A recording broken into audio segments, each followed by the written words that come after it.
Hello friend, welcome back to e learning with Hina ma'am channel. आज का जो session है काफ़ी इंपॉर्टेंट है क्योंकि इससे पहले हम आपको करा चुके हैं 18/9/2023 को हुए एग्ज़ाम को। आज हम कराएंगे 15/9/2023 को हुए एग्ज़ाम को।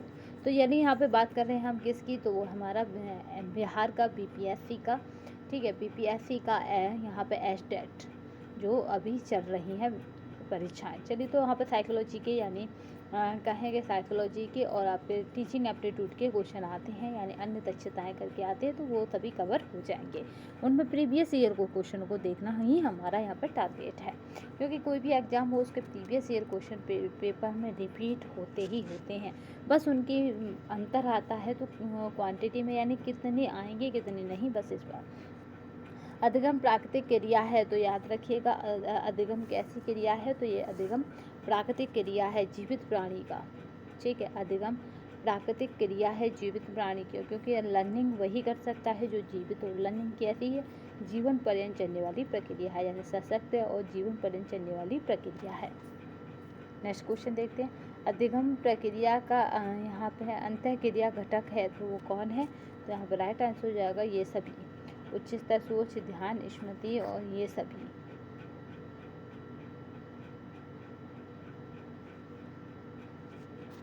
चलिए नेक्स्ट क्वेश्चन देखते हैं। संज्ञानात्मक शिक्षण का प्रथम चरण क्या है, तो संज्ञानात्मक इन्फॉर्मेशन से जुड़ा होता है इसका प्रथम चरण। संज्ञानात्मक शिक्षण की बात करें तो इसका प्रथम चरण क्या है, सूचना है, इसलिए संज्ञानात्मक शिक्षण की प्रक्रिया में सूचना का अधिग्रहण प्रथम चरण होता है।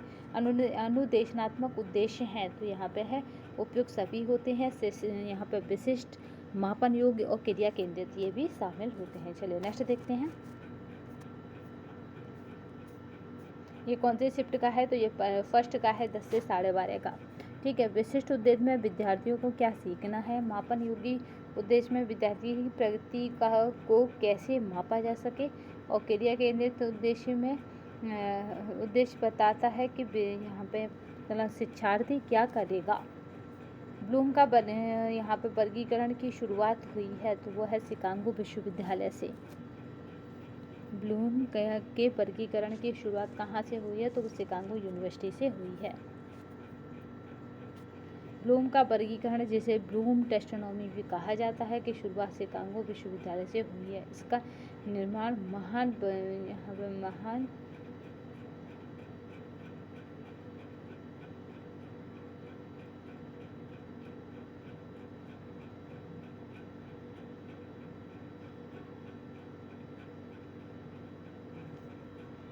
अगर ब्लूम टेस्टोनॉमी की बात की जाए तो यहाँ पे ब्लूम टेस्टोनॉमी को देखें तो जो 1956 में प्रकाशित हुई है। ब्लूम टेस्टोनॉमी ने यहाँ पे 3 डोमेन पर कार्य किया है। चलिए नेक्स्ट देखते हैं। शिक्षण की आधुनिक विधि की विशेषता क्या है, तो उपयुक्त सभी है, ठीक है। यहाँ पे है शिक्षण की आधुनिक विधि के। नेक्स्ट देते हैं। आगमन विधि प्रोत्साहित करता है छात्र भागीदारी को, रुचि को, करके सीखो को, तो यहाँ पे राइट आंसर हो जाएगा उपयुक्त सभी। नेक्स्ट क्वेश्चन देखते हैं। रोल प्ले विधि कमजोरी है, वो ध्यान केंद्रित अभाव होता है, क्योंकि यहाँ पे रोल प्ले कराते हैं इसलिए बच्चों का ध्यान जो अटेंशन होती है उसमें अभाव हो जाता है। पाठ्य योजना निर्धारित करता है, तो ये क्या करता है, अधिगम के उद्देश्यों को, क्योंकि पाठ्य यानी लेसन प्लान से ही हमें पता पड़ता है कि हम क्या कराने वाले हों, कि इससे बच्चे के अधिगम उद्देश्य क्या पूरे हो सकेंगे।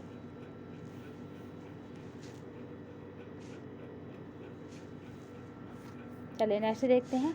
5P मॉडल विकसित हुआ था, तो 5P मॉडल की बात की जाए तो ये कैसा है, तो ये रचनात्मकतावाद के लिए।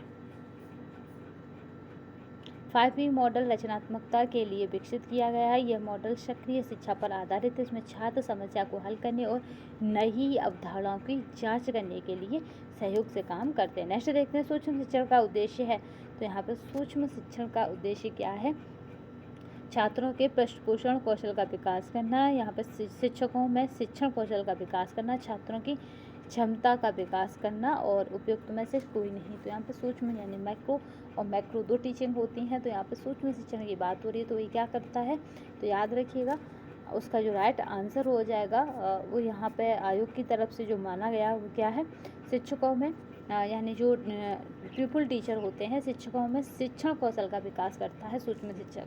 तो यानी जो बीएड वाले बच्चे होते हैं या पीटीसी वाले बच्चे होते हैं सूक्ष्म शिक्षण कराया जाता है उनके द्वारा, और वो क्या करता है उनके शिक्षण कौशल में विकास करता है। बस क्वेश्चन की थोड़ी सी नेचर को पलट दिया है यहाँ पे शिक्षकों में। तो यहाँ पे शिक्षकों में क्या करेगा, छात्र शिक्षकों ने करके शिक्षक कर दिया, तो यहाँ पे बस शिक्षण कौशल का विकास करेगा। आपने देखा हो आप 20 से 25 मिनट की क्लास लेते हो, उसके बाद देन आप 45 मिनट की क्लास लेने भेजे जाते हो।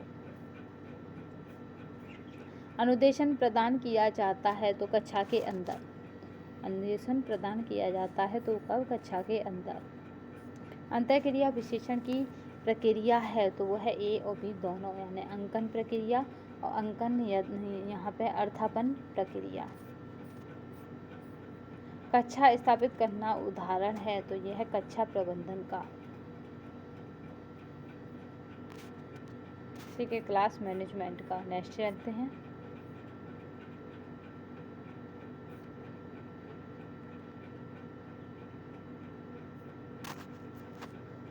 नेक्स्ट क्वेश्चन देखते हैं।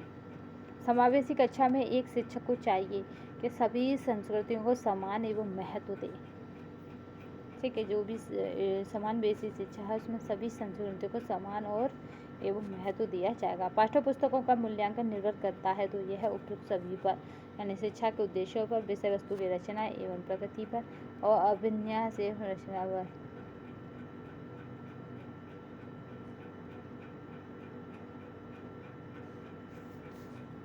चलिए नेक्स्ट देखते हैं। यहाँ पे पुस्तकालय का उद्देश्य है तो यह ज्ञान और सूचना प्रदान करने के लिए। आपने देखा होगा लाइब्रेरी में क्या मिलता है, ज्ञान और सूचनाएं मिलती हैं। प्रभावी शिक्षक है जो छात्रों को सीखने के लिए प्रेरित करते हैं, यानी छात्रों को क्या करें, इस तरह का वातावरण प्रदान करें कि वो ज़्यादा से ज़्यादा सीख सके, या उसके वातावरण को इस तरह का बनाते हैं कि वो उससे प्रेरित होकर सीख सके। एक व्यक्ति पेशे के रूप में शिक्षण का आनंद ले सकता है जब वह क्या करेगा, छात्रों से सम्मान पाकर उत्तम शिक्षक को न्यूनतम ढंग से किस स्तर तक शिक्षण करना चाहिए। तो यहाँ पे जो राइट आंसर है वो है अवबोध स्तर तक।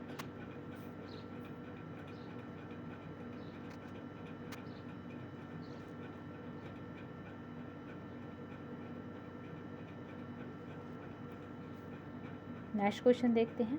मूल्यांकन प्रक्रिया है तो ये मूल्यांकन जो प्रक्रिया होती है गुणात्मक और मात्रात्मक दोनों प्रकार की होती है।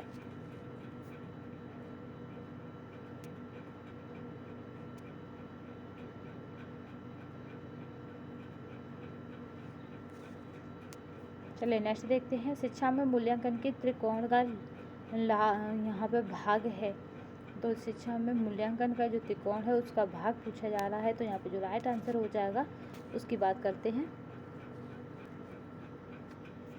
छात्र सबसे अच्छी तरह से सीखते हैं, तो यहाँ पे जो राइट आंसर हो जाएगा,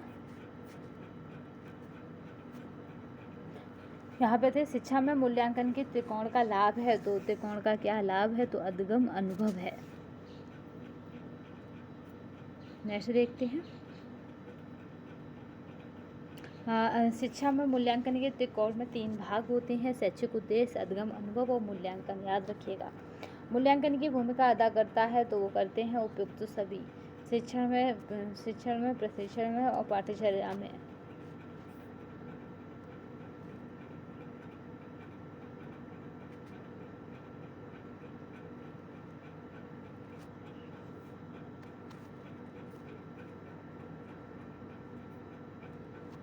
मूल्यांकन भूमिका अदा करता है शिक्षण में, पाठ्यचर्या में और यहाँ पर परीक्षण में, उपयुक्त सभी में। पाठ्यचर्या सिद्धांत आधारित है तो यहाँ पे है विषय वस्तु, गतिविधि और छात्र, उपयुक्त सभी। शिक्षा बिना बोझ के किसके द्वारा दिया गया है, तो वह डॉक्टर यहाँ पे है प्रोफेसर यशपाल के द्वारा, ठीक है। शिक्षा बिना बोझ के इन्होंने ही NCF 2005 में भी अपने सजेशन दिए हैं। अब ये अगर बात की जाए ये क्या है, तो शिक्षा बिना बोझ के विचार प्रोफेसर यशपाल द्वारा दिया गया। उन्होंने 1992 से 93 में राष्ट्रीय ज्ञान आयोग के लिए यह रिपोर्ट दी थी, ठीक है। उन्होंने यही क्या कर रहा था कि जो विद्यार्थी हैं उनके जो बैग का वजन है वो उनके वजन से अधिक था, इसलिए ये पहल की शुरुआत की गई।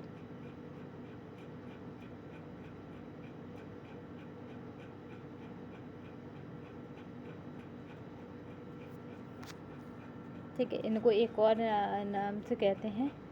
यहाँ पे है, इन्होंने भारतीय शिक्षा प्रणाली में सुधार के लिए कई सुझाव दिए, जिसमें एक छात्रों पर बोझ को कम करना था।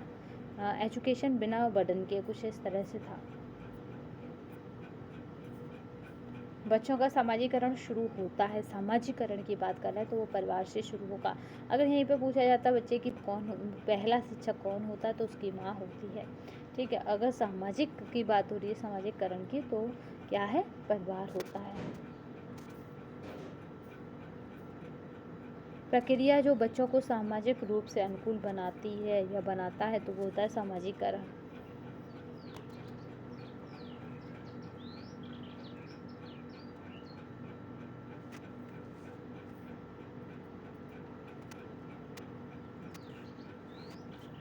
वे छात्र, अच्छे छात्रों वो होते हैं जो क्या करते हैं, जो हमेशा सीखना चाहते हैं, जिनके क्या होता है, लर्निंग प्रोसेस उनके पास होता है।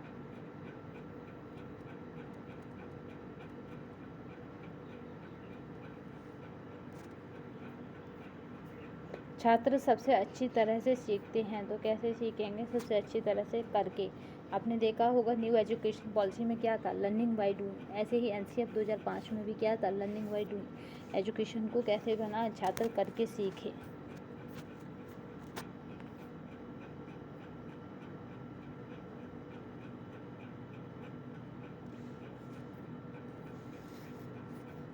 चलिए नेक्स्ट क्वेश्चन देखते हैं। यहाँ पे साइकोलॉजी के क्वेश्चन हमारे 30 क्वेश्चन होते हैं, वो कंप्लीट हो गए।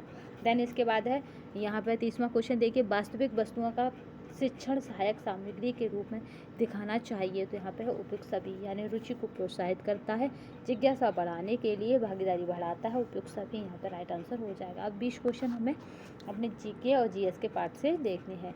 गौतम बुद्ध के प्रवचनों की भाषा थी, तो वो पाली थी। अगर बात की जाए उस समय सबसे पहली कौन सी थी, तो वो संस्कृत की थी। और संस्कृत के बाद ठीक है, यहाँ पे पाली में क्या हुआ था, पाली में गौतम बुद्ध के प्रवचनों को लोगों को दिया गया। ये जन सामान्य की भाषा थी। अगर गौतम बुद्ध की बात की जाए तो 1563 ईसा पूर्व में कपिल वस्तु यानी लुम्बिनी नामक स्थान पर हुआ था। उनके पिता का नाम सुद्धोधन तथा माता का नाम महामाया था। गौतम बुद्ध ने अपने प्रवचनों पाली भाषा में दिए थे। गौतम बुद्ध ने अपना प्रथम उपदेश सारनाथ में दिया था, जिसे बौद्ध धर्म ग्रंथों में धर्म चक्र प्रवर्तन के नाम से जाना जाता है। उनकी मृत्यु 483 ईसा पूर्व कुशीनगर में हुई, जिसे बौद्ध धर्म ग्रंथों में महानिर्माण यानी मोक्ष कहा जाता है। चलिए नेक्स्ट देखते हैं। राम का पुल या राम सेतु निम्नलिखित में से किस जल जहाँ पे है जल डमरू मध्य के में स्थित है, यानी जब श्रीलंका गए थे तब उन्होंने जो रास्ता बनाया था उसका नाम पूछा जा रहा है, तो वो है पाक जल डमरू मध्य। इसको और क्या बोलते हैं, तो यहाँ पे एडम्स ब्रिज नाम की उत्पत्ति एवं यहाँ पे इस्लामिक टेक्स्ट से हुई है। इसे छोड़िए, यहाँ पे बस इतना याद रखना है कि ये जिसमें श्रीलंका, इसे नल सेतु भी कहा जाता है। याद रखें, नील नल थे जब रामचंद्र जी ने पुल बनाया था, तो इसको नल सेतु भी कहा जाता है, क्योंकि नल ही वो आर्किटेक्ट थे जिन्होंने रामायण काल में इस पुल को डिजाइन किया था। क्योंकि नल और नील थे जो उन्होंने ही इसमें पत्थर डाले थे या पुल बनवाने का डिजाइन किया था। मार्च 2020 में लॉकडाउन के दौरान प्रमुख क्षेत्रों में किस क्षेत्र में वृद्धि सकारात्मक रही, तो वो क्षेत्र कौन सा था, लॉकडाउन के दौरान खोला था, जिसमें वृद्धि क्या रही, सकारात्मक रही।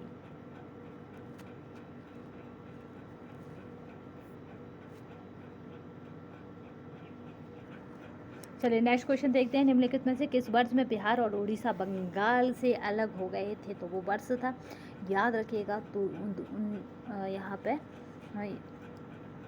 1912। ठीक है, 22 मार्च को हम क्या मनाते हैं, तो बिहार डे मनाते हैं, याद रखिएगा। 1912 को बंगाल, बिहार, उड़ीसा और असम कानून अधिनियम 1912 के माध्यम से बिहार और उड़ीसा उड़ीसा अलग प्रांत के रूप में बंगाल प्रेसिडेंसी से अलग हो गए थे। 22 मार्च 1912 को बिहार को बंगाल प्रेसिडेंसी से अलग कर दिया था। इसीलिए 22 मार्च को प्रतिवर्ष बिहार स्थापना दिवस के रूप में मनाया जाता है। 1 अप्रैल 1936 को भारत सरकार अधिनियम 1935 के तहत बिहार और उड़ीसा आपस में अलग होकर नए प्रांत बन गए थे। 1935 में, याद रखिएगा, वर्ष 2000 में झारखंड को बिहार से अलग करके नया राज्य बना दिया गया था। ठीक है, झारखंड कब हुआ है तो 2000 में, और वो 1912 में। पटना मरीन ड्राइव बिहार का थेम्स पथ का यहाँ पे संस्करण है। एक एक्सप्रेसवे है जो क्या है तो ये गंगा नदी है, गंगा नदी के साथ चलता है। कुछ इस तरह से बिहार के करंट क्वेश्चन भी आपके साथ हो सकते हैं। निम्नलिखित में से कौन प्रदूषण स्मोक के कारण के लिए जिम्मेदार है? तो स्मोक के कारण के लिए जिम्मेदार है बसमक और वाहनों से उत्सर्जन दोनों। ठीक, यहाँ पे स्मोक का अगर बात की जाए तो यहाँ पर कोयले के दहन, कार्बन और राख और तेल आदि के सूक्ष्म कणों से बना होता है, ये धुआं टाइप का होता है। चलिए नेक्स्ट क्वेश्चन देखते हैं। आपको 50 क्वेश्चन आपको आपके सब्जेक्ट से अदर मिलेंगे, वही 50 क्वेश्चन यहाँ पे कराने की कोशिश की जा रही है। पुनर्नवीनीकरण कागज़ का खाद्य यहाँ पे है कंटेनरों में उपयोग के लिए प्रतिबंधित क्यों किया गया? तो यहाँ पे जो राइट आंसर हो जाएगा वो क्या था, क्योंकि यह संदूषण पैदा करता है। बड़े पैमाने पर पेड़ों की कटाई कहलाती है तो वो क्या है, वनों की कटाई, जो आज हम लोग सब कर रहे हैं, क्योंकि हमें क्या है अपनी फैक्ट्रियां, घर और बनाने हैं, इसलिए। निम्नलिखित में से कौन सी ग्रीन हाउस गैस नहीं है? तो कार्बन मोनोऑक्साइड जो होती है वो ग्रीन हाउस गैस नहीं होती, जबकि कार्बन डाइऑक्साइड, मीथेन और यहाँ पे है नाइट्रस ऑक्साइड, ये सभी क्या होती हैं, ग्रीन हाउस गैस होती हैं। कुछ क्वेश्चन आपको रीजनिंग से मिलेंगे। निम्नलिखित में से किस राज्य में स्थायी वनों के तहत सबसे बड़ा क्षेत्र है? तो वो राज्य है मध्य प्रदेश, आज भी है, याद रखिएगा, कल भी था आज भी है। तो यहाँ पे सबसे बड़ा क्षेत्र अगर पूछा जा रहा है तो वो मध्य प्रदेश का है। भारत में मध्य प्रदेश राज्य में स्थायी वनों के तहत सबसे बड़ा वन क्षेत्र है। भारत वन राज्य रिपोर्ट 2019 के तहत देश का कुल वन क्षेत्र 33% होना चाहिए। अभी कितना है प्रेजेंट में, ध्यान रखिएगा, यहाँ पे 77,842, यहाँ पे 42.49 वर्ग किमी है मध्य प्रदेश का। यदि एक आयत की लंबाई और चौड़ाई 10 मीटर और 8 मीटर है, ठीक है, लंबाई गुणा चौड़ाई कर देते हैं तो याद रखिएगा 10 गुणा 8 कर देते हैं यहाँ पे, तो ये कितना हो जाता है, तो 10 गुणा 8 करने पर 80 हो जाता है, क्योंकि सीधे सीधे यहाँ पे 0 आ जाएगा। हाँ, यहाँ पे है 6,250 की धनराशि पर 12% वार्षिक साधारण ब्याज दर से 3 वर्ष में प्राप्त होने वाली ब्याज दर क्या होगी? तो कितनी हो जाएगी? तो 2,250 हो जाएगी, क्योंकि यहाँ पे हम क्या कर देते हैं, मूलधन फिर दर फिर समय, दर मूलधन गुणा समय बटे 100, तो इसको फिर हम जब डिवाइड करेंगे तब हमारा कितना आता है, तो वो आ जाएगा 2,250। कोई मान यह है तो आपको बताना है कि ये कितना बनेगा, तो वो हो जाएगा यहाँ पर राइट आंसर 470।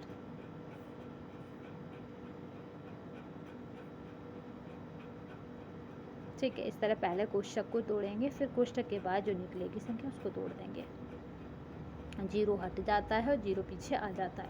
दो संख्याओं का LCM क्या है, 14,560 है, और उनका HCF कहा जाए तो 13 है।